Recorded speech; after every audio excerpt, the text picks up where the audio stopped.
This is Conversation Balloons, a podcast of interviews with experts and friends about all things generational. I'm your host, Leah Farish.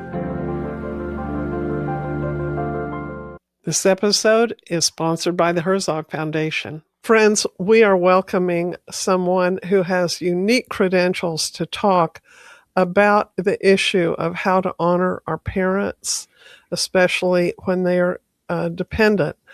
Dr. Bill Davis, a professor of philosophy from Covenant College, was trained at Notre Dame in his PhD in philosophy, and he's a medical ethicist. He has consulted on ethical issues with hospitals for over 30 years. And we are so honored to talk to him today about a very relational and tender subject that most of us either have faced or are going to face. Thank you for coming, Dr. Davis. You're welcome. It's great to be here. Well, as a philosophy professor, I'm sure that you know that it's important to lay a foundation. And your book, Honoring Dependent Parents, is it does spend a good deal of time talking about the principles from which you are launching your arguments for and your recommendations for how we should treat our parents when and if they become dependent on us. And it's a good guideline for other kinds of scenarios also. But one of the first things, of course, as the title indicates, is that you believe that we should honor our parents, whether they're dependent or not. And talk about your basis for saying that. Why do you use the word honor? So the fifth commandment, according to the standard Protestant numbering, is honor your father and mother, that your days may be long in the land that the Lord your God is giving you. It's Exodus 20, verse 12. It's repeated by Paul in Ephesians 6, and the central word is honor, which means to give them the kind of respect, the weightiness in our consideration, that the kind of respect that we show for God. It's not the same, but it's like that. The word that's used for honor in Exodus 20 is often used in talking about our relationship with God. So the reason I want to focus on honoring is that I think the Bible calls us, and it tells us that God's design for families is that we will flourish when we treat our parents with respect and what the Bible calls honor. What do you think that flourishing looks like? I know that, it's the first commandment with a promise. Mm-hmm. What does that living long in the land look like in the 21st century? When the commandment is given, Israel is at the foot of Mount Sinai. They've just come out of Egypt. They've been slaves for longer than any of them can remember, for 400 years. And the first recipients of the commandment were a community that included broken down old people and children.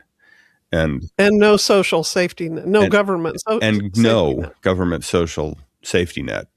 And so if you were going to be cared for when you were infirm, they didn't really have a problem with dementia. That's a fairly recent wrinkle. So to speak. Well, right. Prior to the 20th century, we just didn't have the medical skill to keep people alive when their cognitive ability failed to the point that they couldn't go find food or protect themselves. So, but when God gives the command in Exodus 20, the people, they're starting over as how to live a social life. They've been in survival scramble mode, and now he's in slavery. So now they're put in a position, and God says, here's how I want you to live together. I want families to treat each other as a particularly valuable resource, that the wisdom of the old are a resource and the energy of the young are a resource. And so the honoring is specifically about what young people can do to take advantage of this blessing of having extensive family ties. And so it does end up providing for especially the parents when they're old and infirm. It provides for them. But this is the kind of rich life together that God has in mind for his people. I think for all people. I don't think it's a command just given to people who want to honor God's law. I think God has described this is what it looks like to realize what's possible as a human community. And the heart of it is the relationship that is going to be sustained by children honoring their parents.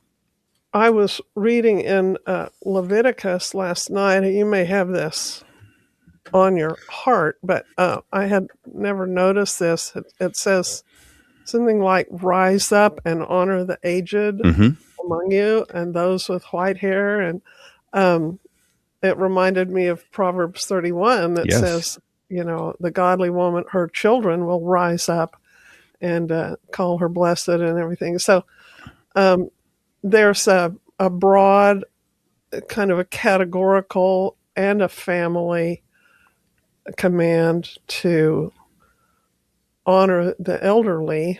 Yes. And especially, of course, our parents. And that's what your book specifically addresses. Another principle that you talk about is unique to our Presbyterian background, and we may have a little debate on this one, but you refer to the Westminster Confession of Faith, which is our creed, and comes from the 1640s, so it's very venerable. We'll honor that old wise thing. The duties of the inferiors toward their superiors is what you refer to, and applying that to the duties of children to their parents. What are some of those duties listed in the Westminster Confession? So the duties listed in the Westminster Confession are bearing with their deficiencies, praising their accomplishments. So when they are providing and when they are doing what God's law requires, we should thank them for it, and we should appreciate that. Those are all the framers of the standards in the 1600s were thinking both about children to parents and citizens to, it's 1640, to the king, that they didn't particularly like, but yet they were writing about God's design is for those in authority to be appreciated and borne with. It doesn't mean that when they make unlawful commands you obey them. It does mean that you look for ways to support the governance that they have. Well, I like that. I like that high bar for a standard of behavior, and it's certainly how I tried to relate to my parents in their older years. But I think technically we're more under the category of duties among equals, which is also talked about in the Westminster Confession. It's not as well fleshed out, and it doesn't talk about the aspect of bearing with their weaknesses, which is so relevant in this context. But it just says to give them dignity and respect, and giving them dignity can mean imparting dignified living circumstances, Right. Not letting someone live in abject poverty and eating cat food. My hesitance is related to a distinction I make between being responsible for someone and being responsible to someone. And I feel like we are not responsible for our parents. We're not put on this earth to support them financially all our lives, or we're not legally responsible for their decisions and bailing them out of situations that they had, as adults, chose, Right. courses of action that they, giving them the dignity of their choices. and the consequences of their choices to some extent. But I don't see them as being our superiors in authority. We choose to give them honor. We're commanded to give them honor, and we're given commands where we have a choice to do otherwise. And as a lawyer, I tend to think in those terms. Well, here, But maybe I'm just being, a minimalist. But I don't want people to write off their responsible to duties, which is we have a relationship. They have done things for us. They are our origin. And when we honor our parents and our origins, however fraught those are, we are, you know, recognizing the worth in ourselves and the importance and significance of the course of lives. mm-hmm. So it's certainly the case that the commandment that we're given is an opportunity. It is possible to neglect the commandment. We can disobey. We certainly have a choice not to honor. But I don't think the Bible says that honoring is something we can choose not to do. And when our parents are, I think that there are two passages in particular that go to the question of whether we can leave our parents destitute. In Matthew 15, Jesus condemns the Pharisees for providing the people under their care with a way to neglect their parents' physical needs. Mm-hmm. And Jesus is not at all, it is super clear what Jesus is saying is that the Pharisees had provided a way for people to break the commandment by not providing for their parents in their need. And then in 1 Timothy... By saying it's already dedicated to the Lord, I just can't spare a penny. Right. By saying it's already dedicated to the Lord, they were probably giving whatever it was, food or clothing probably, to the priests. So the priests had given people away to enrich the priests at the expense of the parents. And Jesus says, why are you using your traditions to give people a way to break the command of God? Mm-hmm. And in 1 Timothy 5, Paul says, if you have needy parents and you don't care for them, you're no better than the pagans. Even the pagans know to do that. You're worse than the pagans. So the argument in 1 Timothy 5 is that our parents should be able to expect that they're going to be cared for. It's in a passage where the heart of the passage is about providing for widows who have no family at all. And so when there's no family at all, Paul says the church should care for them. But when there is a family, Paul says the family should care for them. And I take some time in the book to explain what that means. It doesn't mean that we're obligated to maintain our parents' lifestyle, whatever that lifestyle was, that we're not obligated to cover all of their sinful choices, or even to bail them out when they were foolish. But we're also honoring them. I think obeying the fifth commandment and realizing what God has in mind for us means that we're going to take steps to make sure that they're not materially destitute. In a society with a social safety net like ours, it's probably going to be more about spending time than spending money. You might have to spend the time to connect them with the public assistance that will provide them with a safe place to live. It might not be as nice as they want, but there's a lot that you can do to make it nicer that doesn't cost money. You can visit, you can help to decorate where they can live. The main thing, though, is to spend time with them. People who live even in very basic nursing homes who have visitors are rock stars, because most people who are in nursing homes never have visitors. Yes, that's tragic, and certainly a grotesque,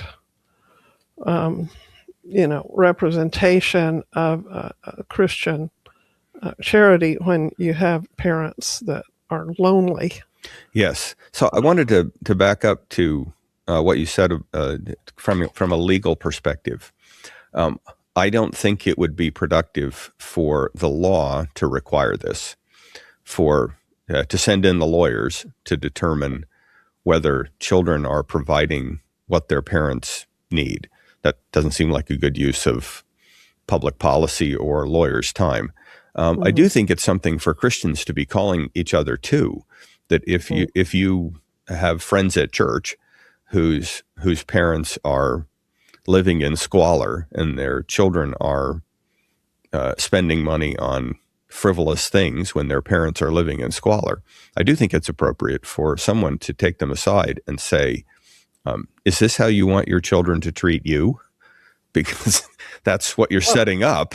Is you're gonna guarantee that your children get the message that when your parents become difficult, you can just ignore them. We want to take a moment to thank the Herzog Foundation and its growing media network, home to the Conversation Balloons podcast and other incredible faith-focused shows. The foundation is dedicated to strengthening Christian education, helping families, teachers, and entire school communities pass on faith and wisdom from one generation to the next. They do this through free training events, support for new and growing schools, and a media network. Learn more about how the Herzog Foundation is investing in the next generation at herzogfoundation.com. You look at how they saw older relatives Mm-hmm. go through that, and their role in it, whether they're satisfied with what they did or what didn't get done. Right. Now that was this this will set a tone for how our own children treat us when they see us caring sacrificially sometimes for Mm-hmm. parents. There's a huge estrangement problem in our culture now, and Mm-hmm. it may not be. I don't think we can count like we used to on our children uh, imitating the way we handle things. I Because think that's there's a true. lot of going, no contact, and stuff like that. Right. Although even with an estrangement problem, there are generational shifts, and because I get to work with college students most of the time, which is great.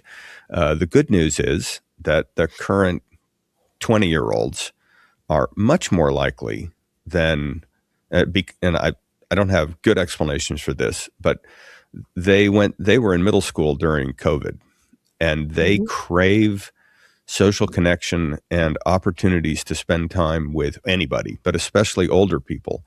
They crave Mhm. mentorship in a way that college students, even 10 years ago didn't.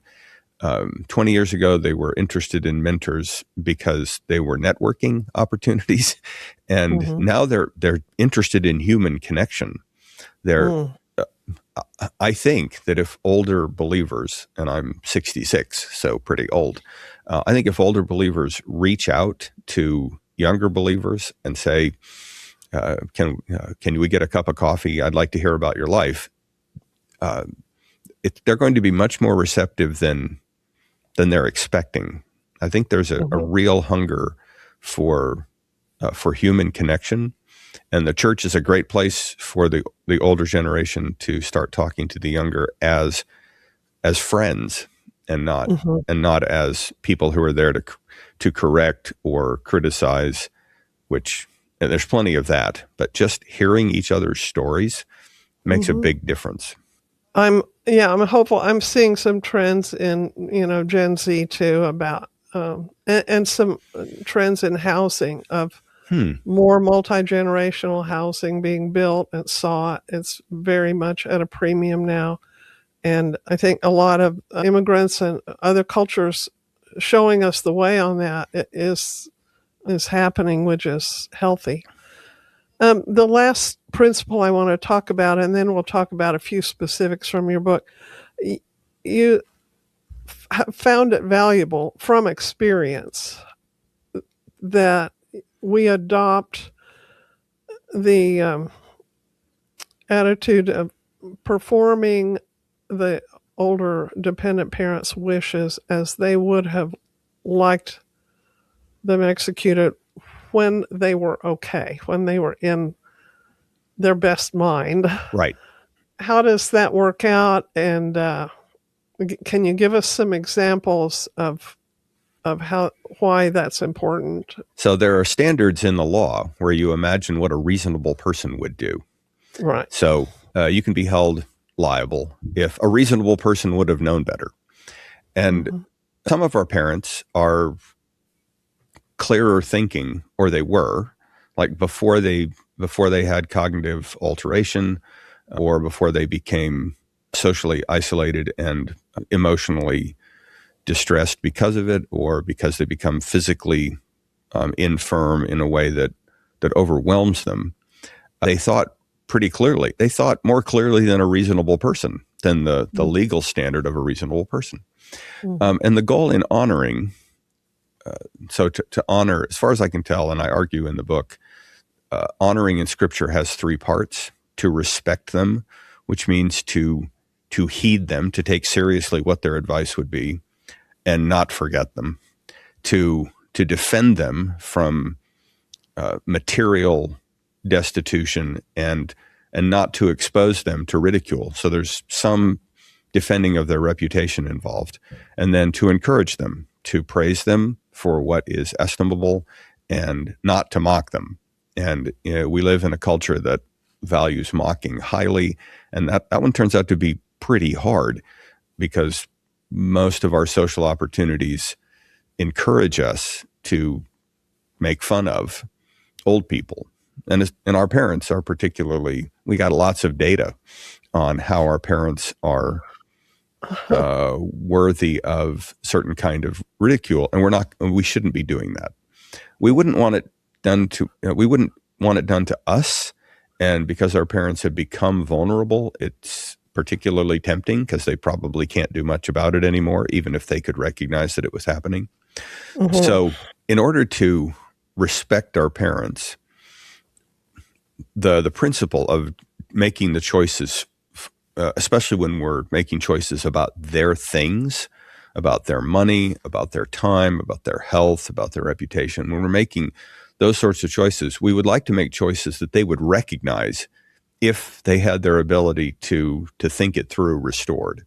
If they have moderate cognitive impairment, they have Alzheimer's, or if they're dealing with dementia that makes it hard for them to remember who they are,